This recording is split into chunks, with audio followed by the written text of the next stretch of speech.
What up, though?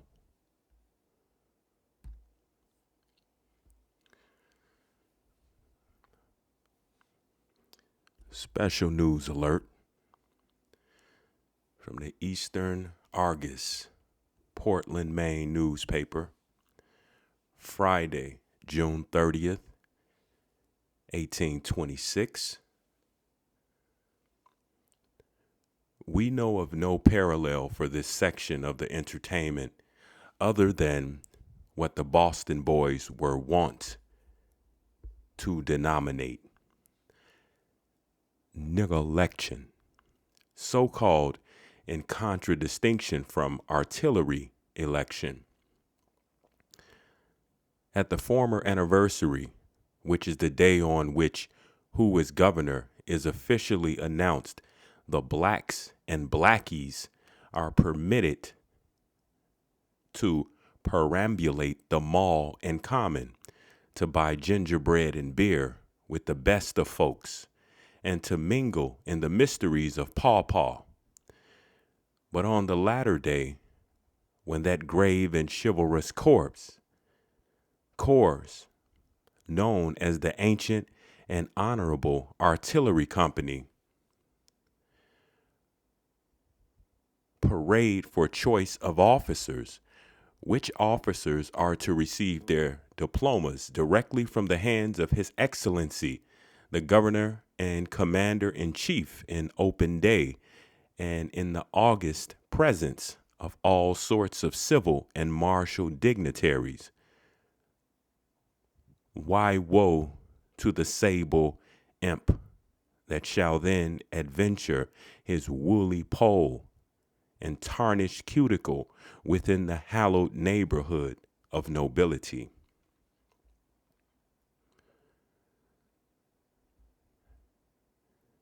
Sentinel and Democrat, Burlington, Vermont newspaper, Friday, December 30th, 1825. For the Northern Sentinel on the civilization of the Indians, number 5. It is almost useless to converse with an Indian about the advantages of an education. You may tell the Indian that the possession of knowledge gives us a pleasure but little inferior to the delights of paradise. You may say to him that learning is a friend in prosperity and a solace in solitude, that it is the greatest and most inestimable gift bestowed on man, and it will avail but little. The Indian will not forsake his customs and his manners till the march of civilization shall have made a change on the face of the earth.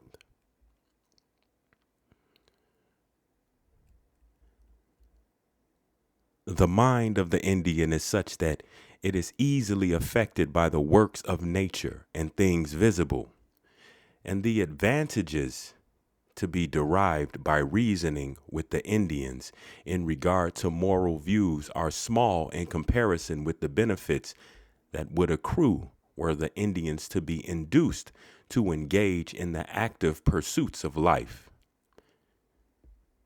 Permit them to enjoy their territory free from encroachment. Let them imitate us in agricultural pursuits and in mechanics. Let them at first see and enjoy the advantages of civilization, and when by gradual improvement they begin to cultivate their minds, they will in time become a rational and liberal race of people. But the course now pursued of making them Christians before they are civilized seems to be a very narrow-minded policy indeed. They are not permitted to become civilized and have their minds expanded in useful learning. But no, as soon as an Indian can understand our language, a missionary of this or that sect is set to work at the poor creature's soul. And there is no peace for him till he becomes crazy or confesses and believes in this or that creed. He is not permitted to become acquainted with the Bible in freedom of thought.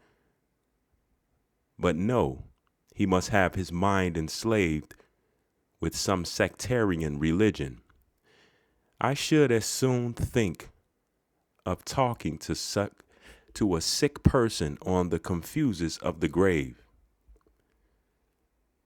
I should as soon think of talking to a sick person on the confines of the grave about the torments of hell and the gnashing of teeth and the cracking of jawbones as think of trying to make converts of the Indians to this or that faith in religion. But am I constrained to say that all the talk which exists in the world about civilizing, or rather Christianizing, the Indians proceeds from sectarian views, from a desire of increasing the number of our particular faith? Is this so?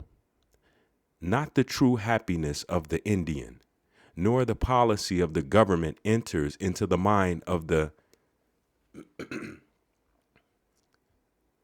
sanctimonious well-wisher of the Indians. No such thing.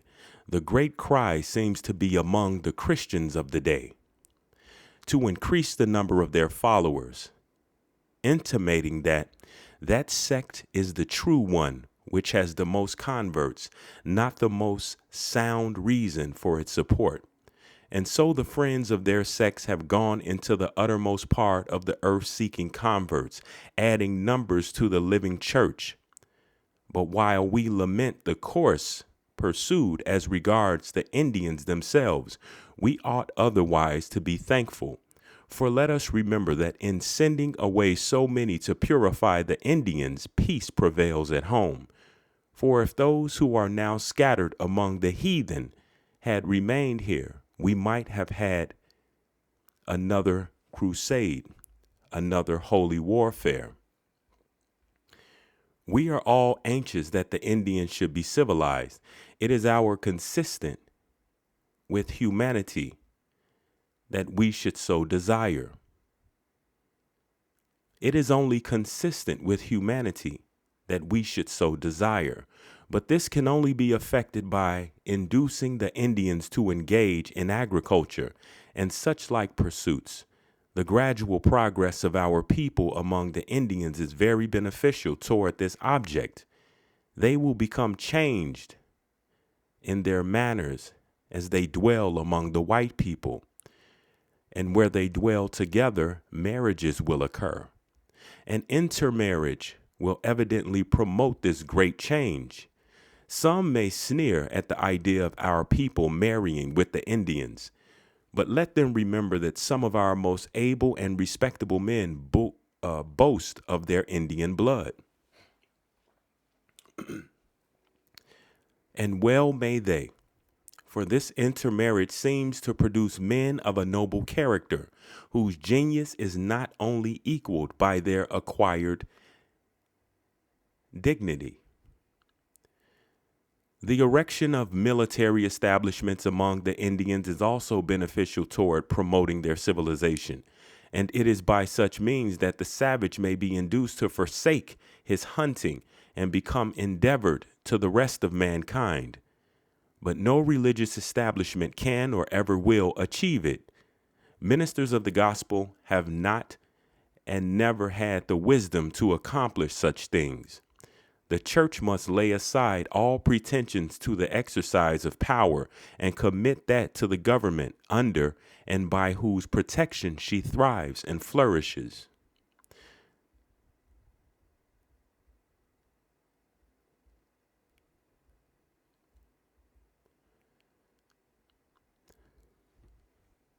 The Philadelphia Inquirer newspaper, Philadelphia, Pennsylvania, Thursday, April 29th, 1824 is the year, 1824. An old acquaintance, an English farmer, relates his losses and his determination to return to his native York. Matthews delights Maximilian the nigger. by his ventriloquism, and after taking leave of his transatlantic friends, he set sail for England's shores. The third part introduces several characters in costume. We have Pegler, a Kentucky captain, and Cobbler, Agamemnon, the fat fiddling nigger, Jonathan W. Monsieur, captain, Mrs. O'Sullivan, and Miss Mangelwurzel.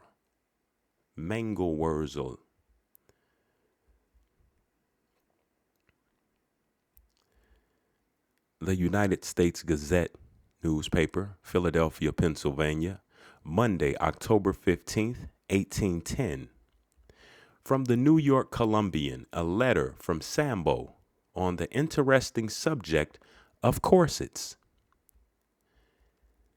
Dear Mungo, Terror Day, I meet Miss Phyllis in the street. She trot like a turkey with his tail spread, trait like a lamppost. Her head so high, she no able for see department. She stumble over the teptone. She broke her toe on the sidewalk, and the devil to pay. Why? Phyllis say, what the devil make you so tray, like a pickerel? What make you so blind you no can see for go? Phyllis, she tell me she had on a gossip, or a fossip, or a cussip, or what you call them things the buckram lady wear before, for make him hold up she head. Cussip, I believe. Cussip. Why what you call cussip, Miss Phyllis? Say I. Where you put him? What he look like? Phyllis, she telt me for Phil. Lord bless me, say I. Why this big and long like he hog sit tay? How can you wear them? He pinch you, make you look so like a wasp. Oh, Phyllis, Phyllis, this never do. I hear Massa Turin day read long letter in the newspaper from Massa Philampos about these ugly Kossup.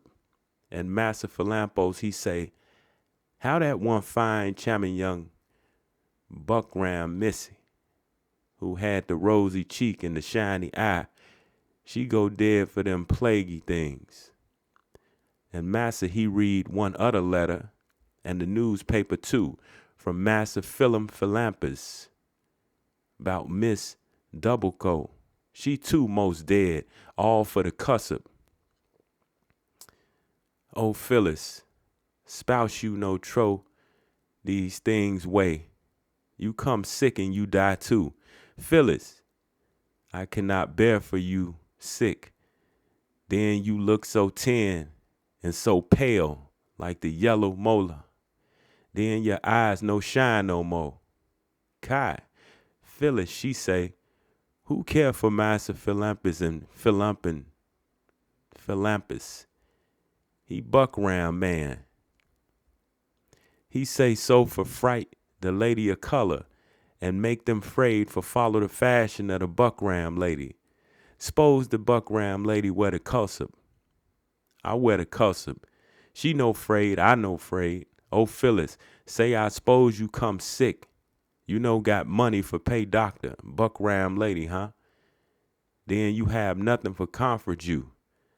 The white people say, let po nigger die. What business she make herself sick because the buckram lady, she do so? Nigger fool.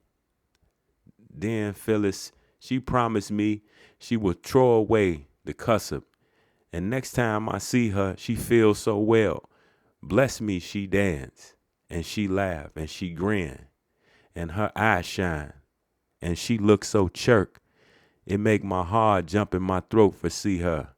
Aha, Phyllis, say I, you know have on a cussup now.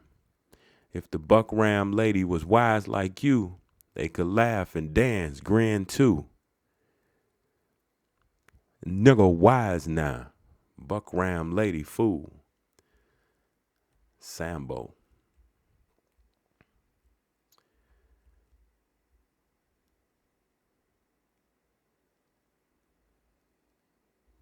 The United States Gazette, Philadelphia, Pennsylvania newspaper, Monday, October 15th, 1816.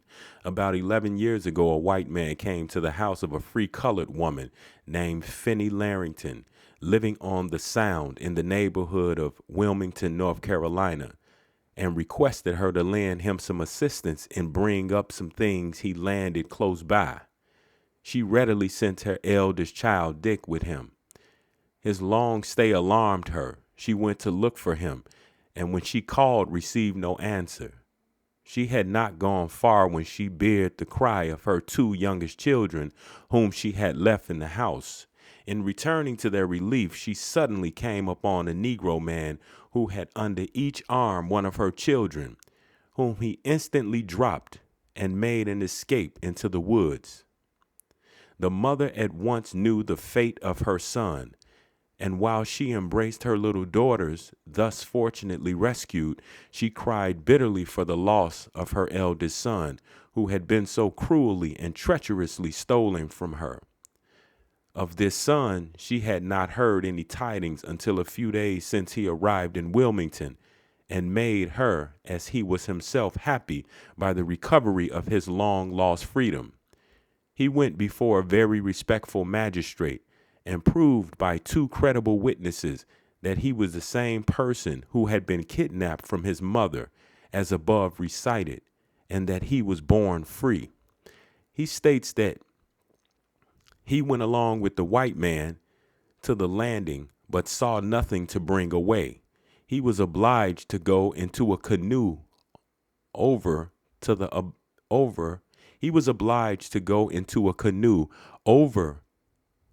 to the opposite side of the creek. And when on hearing his mother call for him, he attempted to answer her.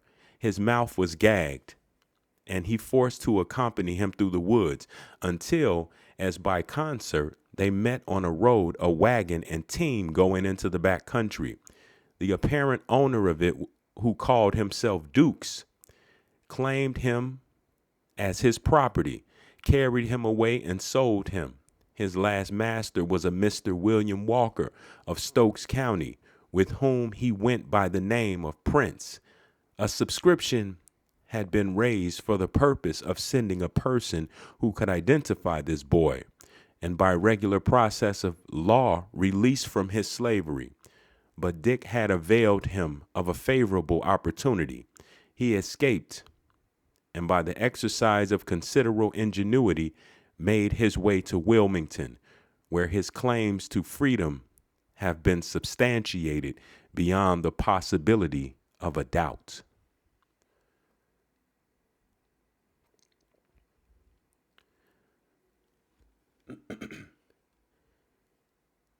Harrisburg Telegraph newspaper, Harrisburg, Pennsylvania, Thursday, January 8th, 1931.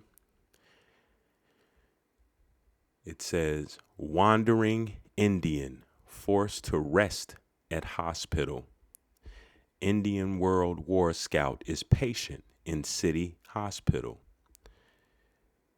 If you would take a few minutes to look at the screen at the wandering Indian. I don't know. This is a special news report. Maybe you've seen this wandering Indian. He's been forced to rest at a hospital. He's an Indian World War scout and is a patient in the city hospital. Take a good look at him. Report to your local authorities. Scratch that. Report to his family. Report this wandering Indian to his family.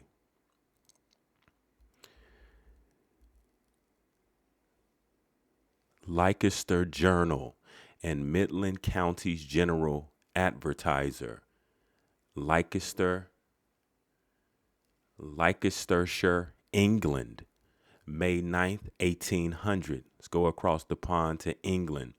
The foreign curiosities consist of a great variety of the dresses, arms, warlike instruments, household utensils of the North American Indians, the Chinese, of the natives of the Otaheite, the Sandwich and Friendly Islands, New Zealand, and were brought principally by Captain Cook in his second voyage round the world.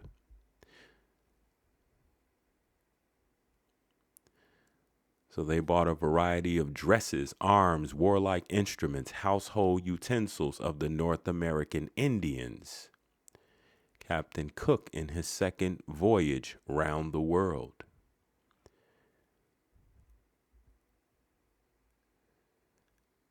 Felix Farley's Bristol Journal, England, a newspaper from England. The Felix Farley's Bristol Journal. Saturday, July 12th, 1800. In short, this good gentleman and his friend, in their title of representing the cowpox, imitate certain French Jesuits who, in order to set the American Indians against the English, told the former that Jesus Christ was born in France and crucified in England. The Observer, London, Greater London, England, newspaper, Sunday, October 26, 1800. The Creeks and 3 other Indian nations are stated to have elected Bowles to be their chief. The negotiations of the British commissioners in America, it seems have failed of producing the desired effect. The Americans are said by the Monitor to have constructed a machine which appears an improvement of our pedometer or Waywiser for measuring with accuracy a ship's way. It consists of a hollow copper cylinder furnished outwardly with blades or oars of the same metal, which being acted upon by the water gives motion to an internal wheelwork.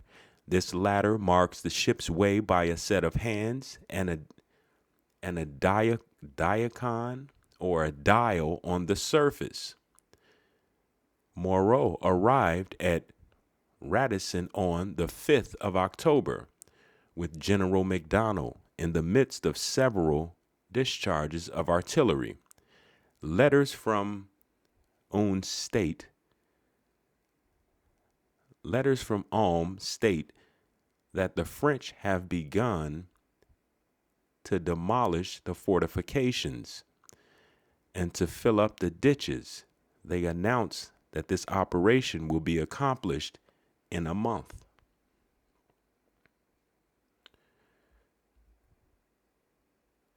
The United States Gazette, Philadelphia, Pennsylvania newspaper, June 18th, 1830. A Western hunter who had an old grudge against an Indian shot at and badly wounded him as he was climbing up a tree. On being brought before the court, he was acquitted on making oath that he took the Indian for a bear. The Indian said, "If you took me for a bear climbing up a tree with a rifle in my hand and red leggings on, I'm done."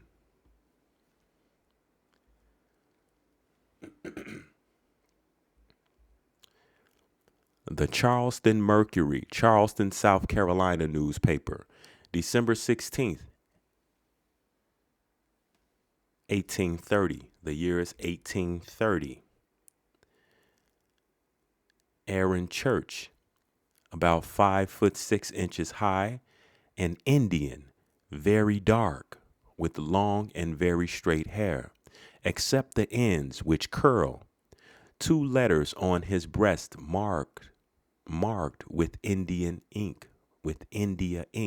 He is about 27 years old.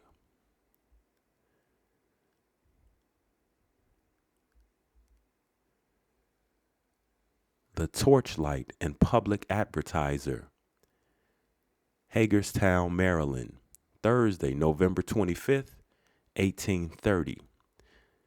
$600 reward, runaway from the subscriber living in Culpeper County, Virginia. The following Negroes: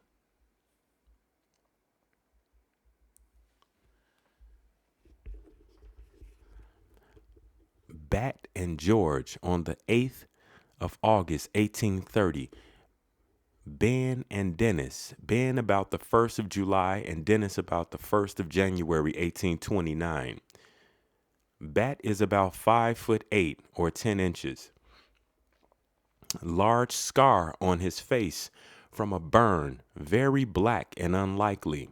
Heavy built. Fond of spirits and insolent when drunk. Aged about 50. George is a tall, well-made Negro. Complexion rather light, pleasing in his appearance, stoops when walking, and disposed to drink freely at times. About 5'11" high, aged about 30.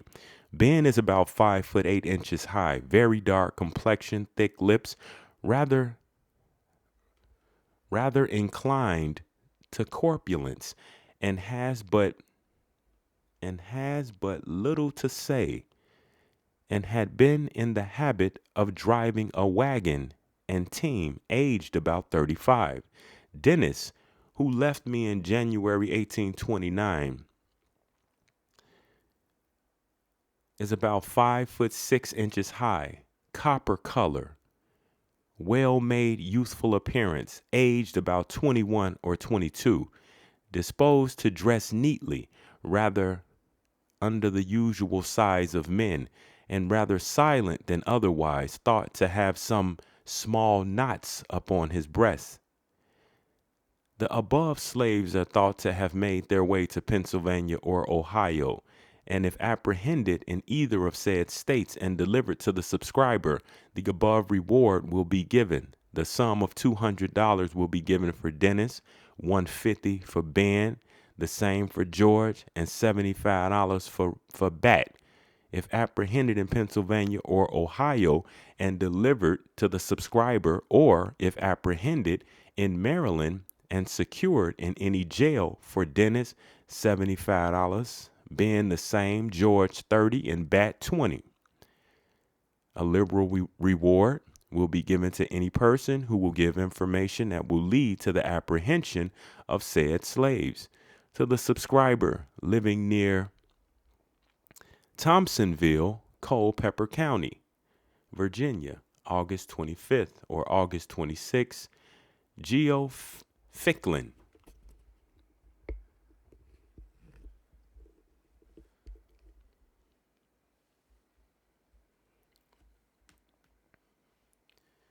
The Evening Post newspaper, New York, New York, August 5th, 1830. Murder. The Detroit Journal contains the particulars of the murder of Mr. Isaac Richardson of Maumee on the night of the 23rd. He was shot through the head while sitting in the hall of his house in conversation with a traveler. He died instantly and did not fall from his chair or move a muscle. The gentleman in conversation with him was wounded severely, but not dangerously. The perpetrator of this horrid murder is George Porter, who is now at large, and who is described as about 60 years of age, remarkably large, fat, and clumsy, particularly his legs and feet, which have been recently affected with sores. His complexion is very dark and gross, his eyes dark and quick, his teeth sound, his speech remarkably distinct but quick, language usually good and plausible. He wears a red flannel shirt and is otherwise slovenly dressed. The Evening Post newspaper, New York, New York, Thursday, August 5th, 1830. The year is 1830. A special news report. A catfish was caught in Taggers Creek, Kentucky. a few weeks ago by a poor woman, which was found on opening to contain in its stomach $4.93 in silver. The money was well proportioned for making change, consisting of dollars, quarters, 9 pences, and flippity bits, all tied up in an old stocking.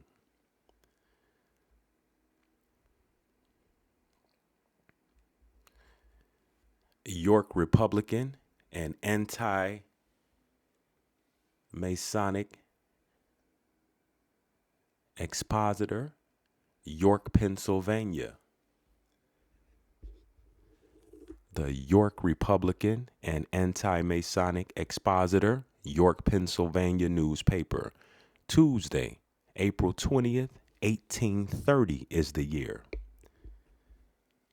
Tuesday, April 20th, 1830.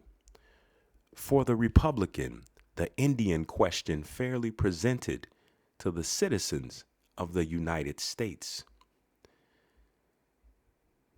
The important question, well, it would be important for you to know what is considered the United States in 1830.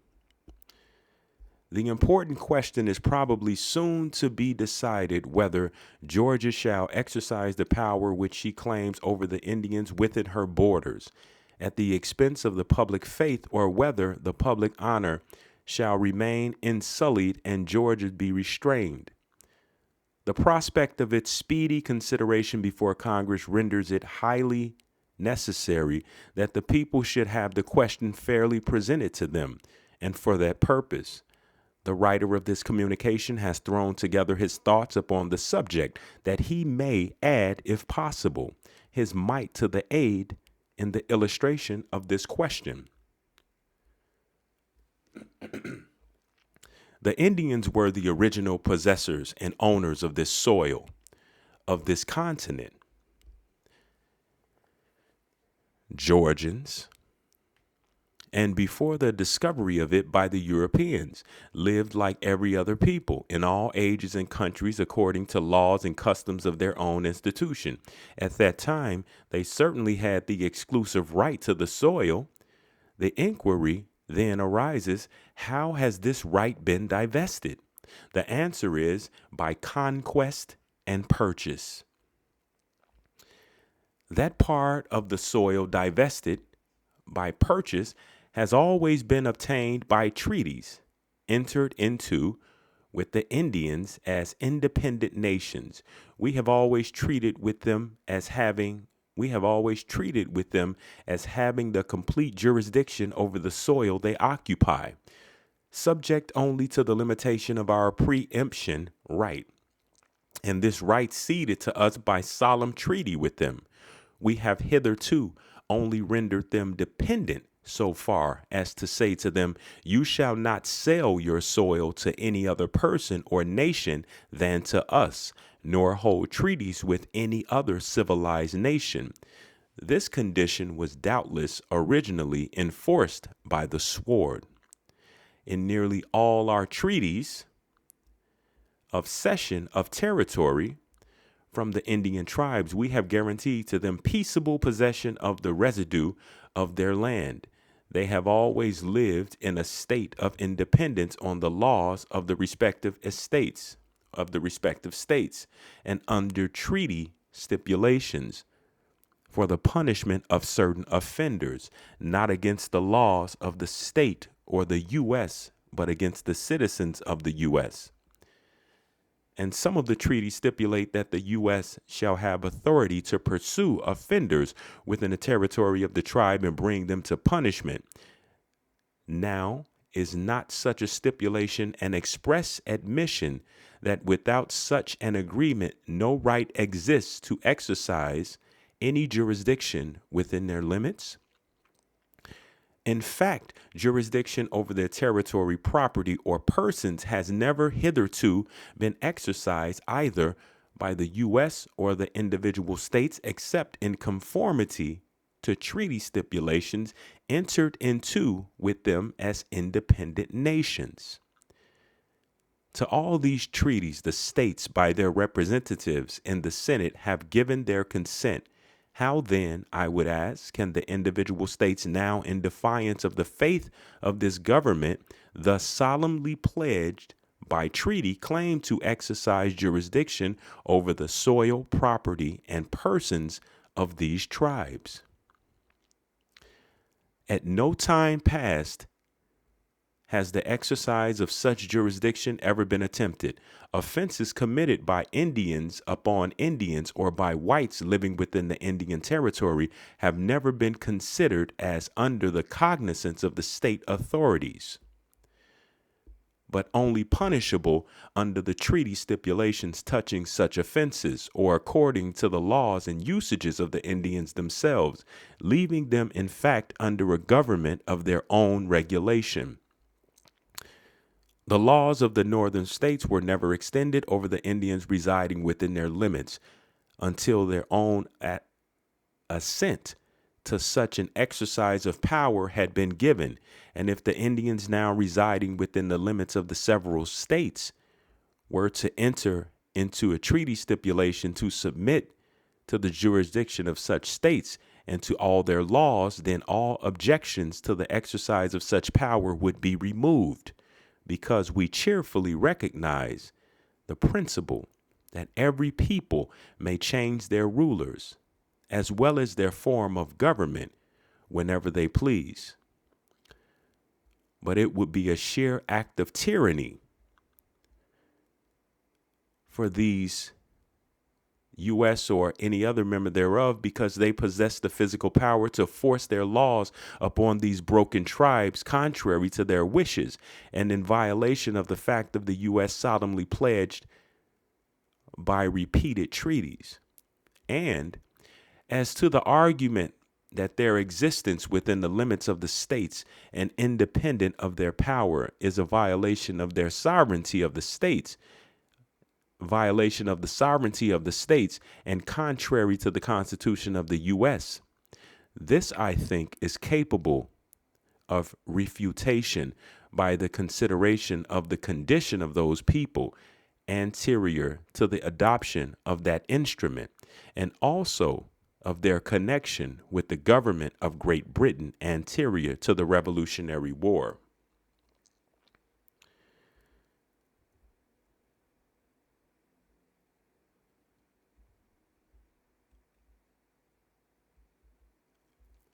Much obscurity and misunderstanding upon this and many other subjects has arisen from using the words sovereign and sovereignty when speaking of the separate members of the Union. Arguments are used as if each state was absolutely and unqualifiedly sovereign. Now, the very foundation of our Constitution is the surrender of the very highest attributes of sovereignty by the separate states to the federal government for the better protection of all from the encroachments of foreign powers, as well as those which might arise from the collision amongst ourselves.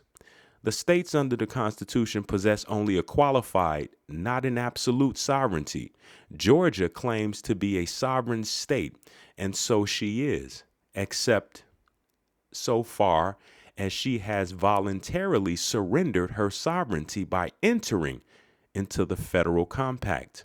She claims to have become a sovereign state from the 4th of July, 1776, what at the time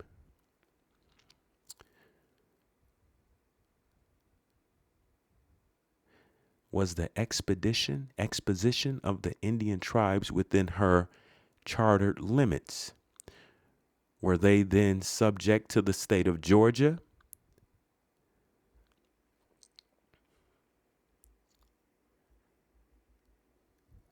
And did she not in 1777, Georgia herself, treat with some of them on the footing of an independent people? At what period then has she acquired the right of government over them? And from whom and how did she acquire them that right? When she treated with them in 1777, or at any period anterior, had any power or nation set up any claim to interfere in their municipal regulations. They were governed by their own laws, usages, and customs, and had been so governed from time immemorial. The European, when he first visited this continent, found them in large tribes or nations, independent on each other and possessing a government, simple indeed, but adequate to their wants. And they could never discover any tradition of a period when government had not been exercised among them. True, at a period long anterior to the Revolutionary War, they had acknowledged themselves as dependent on the crown of Great Britain and agreed to treat with no other European power,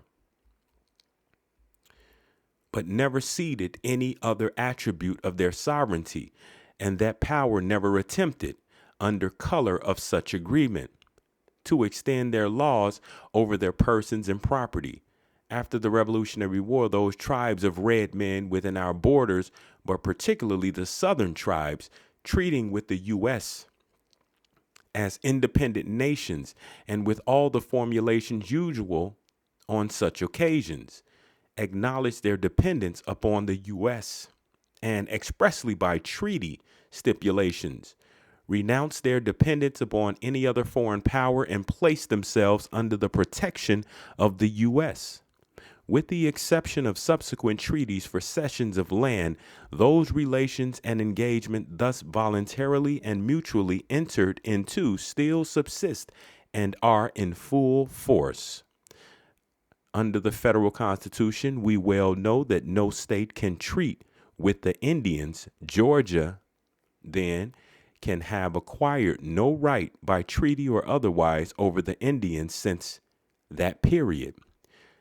She cannot, therefore, by virtue of her independence acquired by the Revolutionary War, exercise a power over them greater than war exercised or even claimed by the mother country.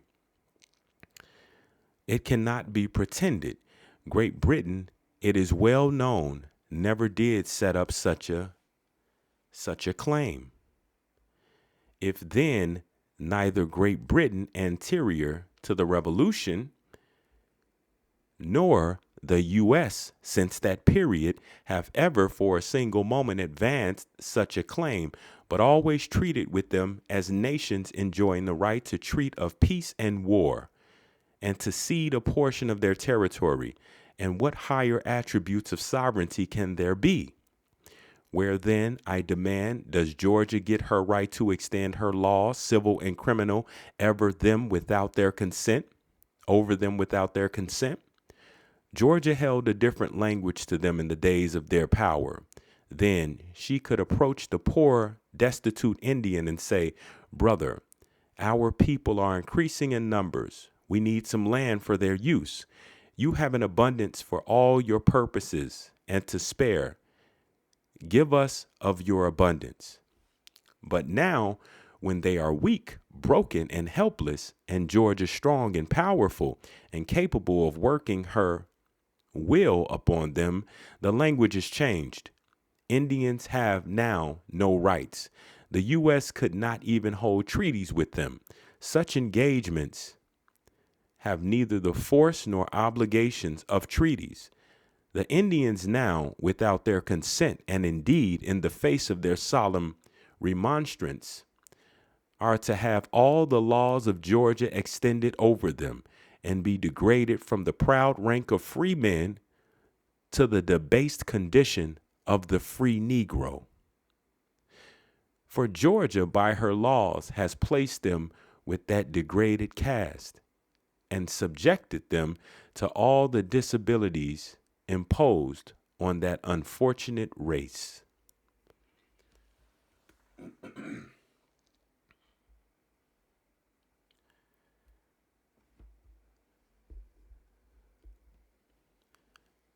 Constitutional Whig newspaper, Richmond, Virginia, Tuesday, February 23rd, 1830 is the year. The year is 1830. A special news report.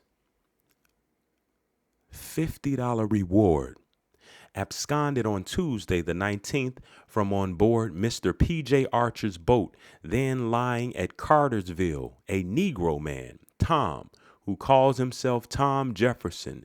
He is a remarkably likely man, about 26 years old, 5'8" or 10 inches high, well formed and very straight, dark complexion, though not very black, high cheekbones, and has lost one of his front teeth, I believe an upper tooth on the left side, the loss of which shows when he speaks. His dress is not known, as he went to his wife's house at Goochland Courthouse the night after he absconded and there changed his clothes. He has been a carriage driver several years and worked in a boat on James River the last year. Consequently, he is well acquainted in Richmond, where it is probable he may go. He is a very artful fellow and may try to pass for a free man and attempt to leave the state. I will give a liberal reward for his apprehension in the state, and $50 if taken up out of the state and secured in jail, so that I get him again. Any information respecting him addressed to me near Scottsville, Powhatan County, Virginia, will be thankfully received. Robert K. Dabney, Powhatan, January 30th, 1830.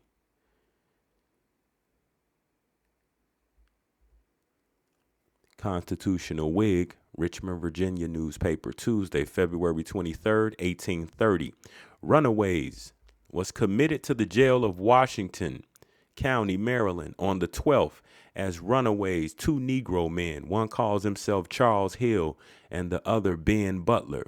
Charles is about 5'10" high, about 23 or 24 years of age, stout made, good countenanced, rather of a black color, wears small rings in his ears.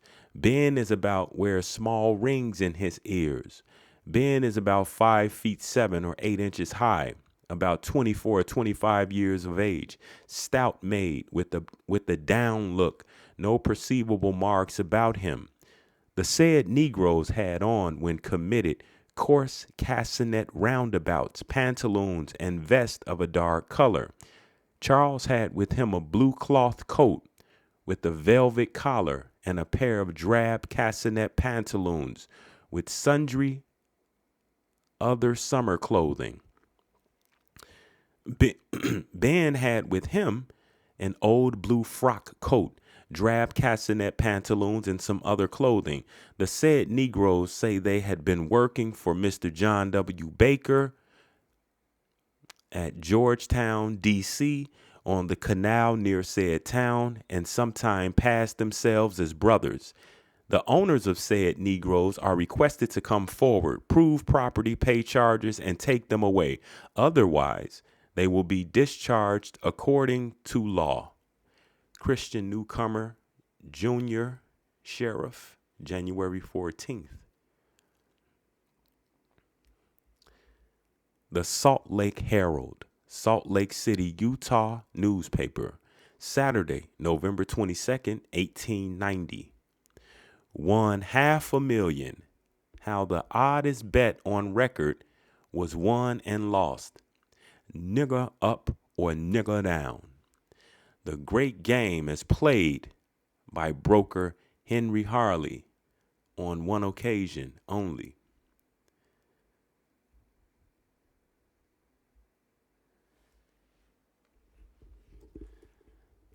The oddest betting I ever heard of, said one oil broker to another in the Hoffman House, was between Henry Harley, who first conceived the idea of a tidewater pipeline from the oil regions, and the oil operators who used to make their headquarters early in the 70s in Harley's offices. The gambling spirit pervaded the whole business, since the drilling of a single wildcat well cost from $10,000 to $12,000. And I have known men who have drilled away $150,000 in the vain effort to strike a new oil field. If in their odd hours the oil operators gambled not only in oil, but in anything, on anything that caught their fancy, it is not to be wondered at. The Phillips brothers and Mr. Vandergrift were among the well-known oil men at the time when the uptown rendezvous of petroleum speculators used to be in Harley's offices, where the Brunswick Cafe now is, on the corner of 27th Street and 5th Avenue. What was the bet? Harley had consistently refused to take any part in these side speculations of the oil brokers, as he called them. He was all business. If anybody wanted to bet him on the rise or fall in the price of 100,000 barrels of oil, Harley was right there, but he didn't care to wager $50 on the fly that would first reach a lump of sugar on a cafe table, or the sex or color of the first passenger on the avenue. These and other such speculative diversions whiled away the idle hours of the gang. However, how the game was played. In 1882 and 1883, at the height of the petroleum excitement in New York, a single operator would buy or sell in the morning 1 million barrels of oil. That oil might have a market value as great as $1.25 a barrel. It went that high, or it might range down as low as 60 cents a barrel, as it did after the failure of the Metropolitan Bank put a period to the oil craze in this town. When a man bet on the price, however, of only 100,000 barrels of oil, a fluctuation of a few cents would cost him, or the man he bet with, anywhere from $5,000 to $20,000 at a crack. Henry Harley and his Brunswick crowd used to get together about 10 in the morning, and Henry often opened the ball by offering to buy or sell 500,000 barrels of oil at a given figure at a certain hour that day. He might gain or lose as much as $100,000 on one of these offers, and that sort of gambling seemed to satisfy him. He fought shy of side issues, but not so the gang. Nigger up or nigger down. The Avenue was their favorite gambling game. Nigger up or nigger down the Avenue was their favorite gambling game. It was their own invention. Two of them would sit at a side window and the other three at a window fronting on 5th Avenue. The two at the side would bet each other $10, $20, $50, or $100 a clip, as they felt inclined that the first colored person passing would go up or down the avenue. The three in front would be judges and referee. Day after day and week after week, the gang taxed their ingenuity to get Harley into their game. He was a blond, medium-sized, and rather athletic young man, and his vivacious spirits found vent in business and business only.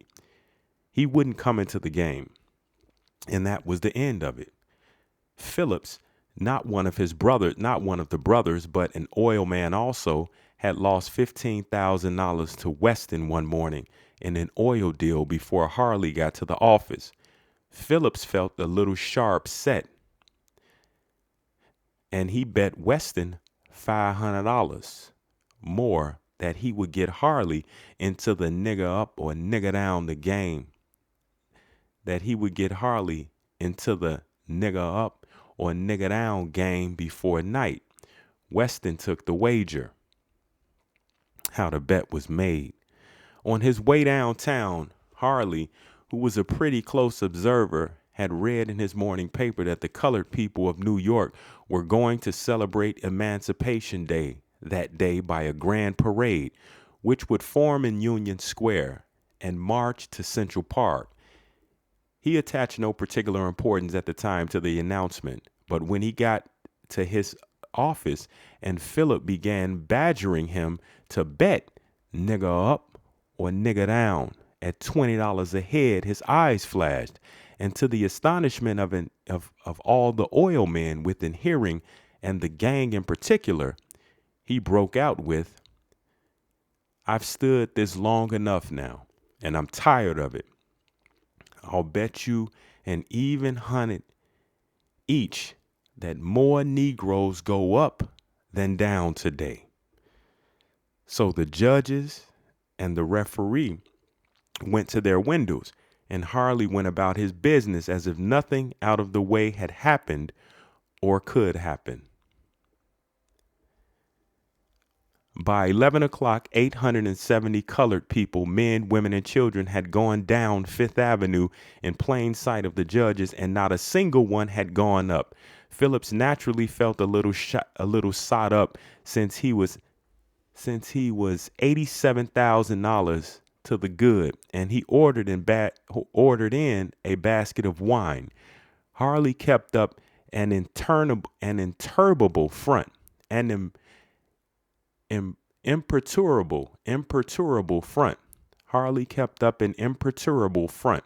He was secretly astonished, inasmuch as matters had gone just the opposite of what he believed he had a right to expect they would go. But he hadn't said a word about any Emancipation Day parade, and didn't propose to. He pretended to be busy, to be chafed even, and went out to lunch with the customer. It didn't occur to him that the 870 colored people were going down to where the parade was to form.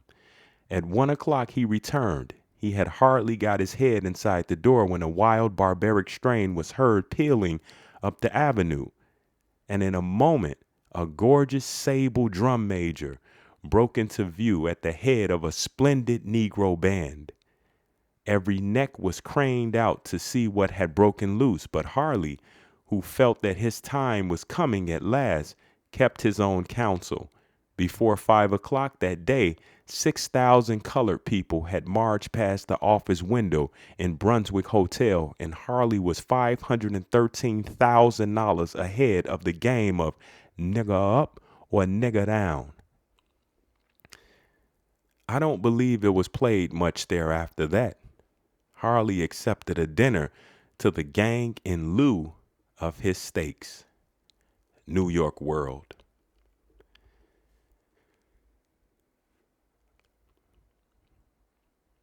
The Pittsburgh Press newspaper, Pittsburgh, Pennsylvania, Monday, September 29th, 1890. The year is 1890, the mysterious year when a bunch of census offices and records were burned all over the country. Last edition, Iron and Politics. A leading Southern man gives his views. Good steel from Southern ore, filling in the South over the proposed force bill.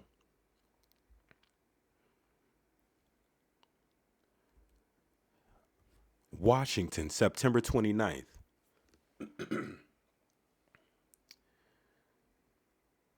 The Pittsburgh of the South, Birmingham, Alabama, has a citizen in Washington at the present time, Mr. Carter Jones, who will return home in a week or two by way of our own Pittsburgh to visit and make a study of the iron and steel industries in and about the greatest manufacturing town, I reckon, in this yar country, as Mr. J expressed it, and whose expression I repeat for the purpose of showing that he is a genuine Southerner and not a capitalist from the North. I met the gentleman in a streetcar going to the Capitol, and the word Pittsburgh on my press hat caught his eye, whereupon he opened the conversation by asking me if I had seen the result of making steel from Southern ore made on Friday. The analysis taken was from low-grade Southern coke iron, and the result far surpassed the expectations of the most sanguine. The result was as follows: carbon 11 to 100, silicon a trace, manganese 38 to 100, sulfur 54 to 1000, and phosphorus 71 to 1000. That will still further boom our busy town, he said, and other manufacturing cities will be wanting to come in for a share of their ore supply from the south.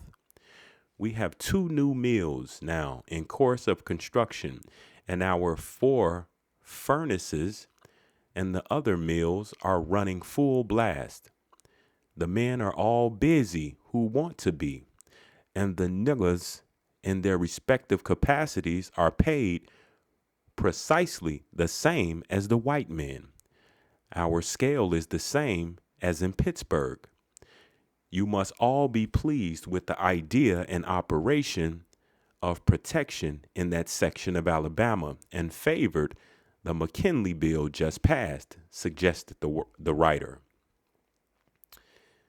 Some there may be, but I am not, was the tall Southerner's response. I put partly before business every time. I am a Democrat.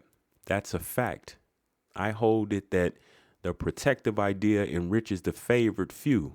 Maybe I'm one of them at the expense of the masses. Among the niggers and a small number of white people, they no doubt attribute the prosperity of Birmingham to the doctrine of the Republican Party. But what good does it do them?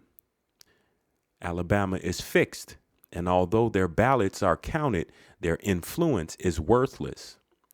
Are their ballots counted? Was the next inquiry.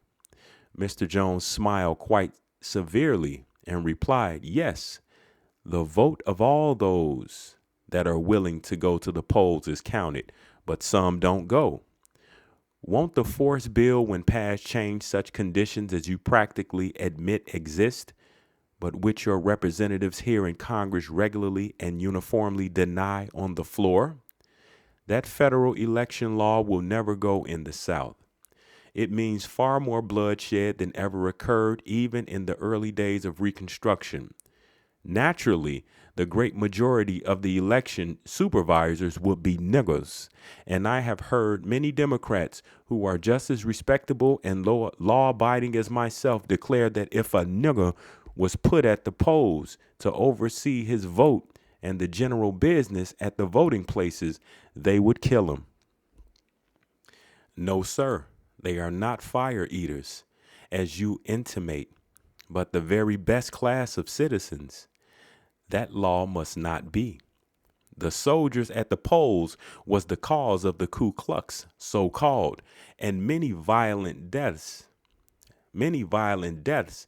But this new act will mean resistance, riot, and, as I have said, bloodshed.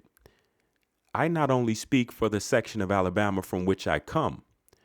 Having just recovered from a severe illness, I have traveled slowly northward, and in every town in every southern state I stopped in, the sentiments I have just expressed prevailed. Socially, Carter Jones of Alabama is a refined and entertaining gentleman. Did you make my opinion of the McKinley bill strong? Was the question asked me by Congressman Kilgore. Well, the more I think of it, the more I wish I or you had made it 10 times stronger. It will do the Democratic Party much good in breaking up this farmers' alliance business. The agriculturists haven't an iota of hope in the McKinley bill, while moneyed interests of the land are the chosen ones. Ask Mr. Funston, chairman of the Committee on Agriculture, what he thinks. I doubt if he altogether relishes it. Mr. Funston was seen and said, there are some things about the bill I candidly admit that I do not like, but on the whole, I think it fair. There are many things that might have been made worse and others better. In a broad sense, I would term it a good bill, and one on which I think Republican Party can go before the country. Senator Ingalls is not only very indignant, but emphatically denies the publication in a Pottsville, Pennsylvania paper to the effect that he received $600 for his recent Pittsburgh speech. "It is infamous," said he. "I did not receive a cent for my effort on that occasion. I was cordially and comfortably entertained in Pittsburgh, and outside of having my hotel bill paid by the committee, all my reward was a sense of having done my duty."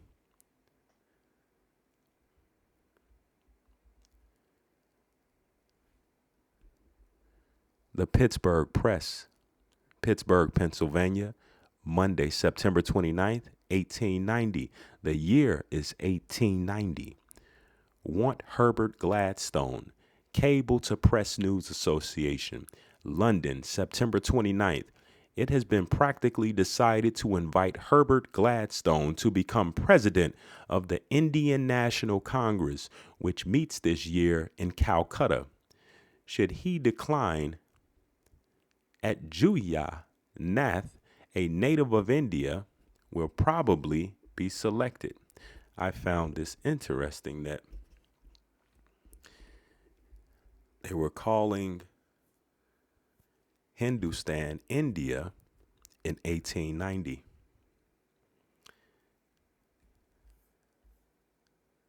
Or Bharati, India in 1890.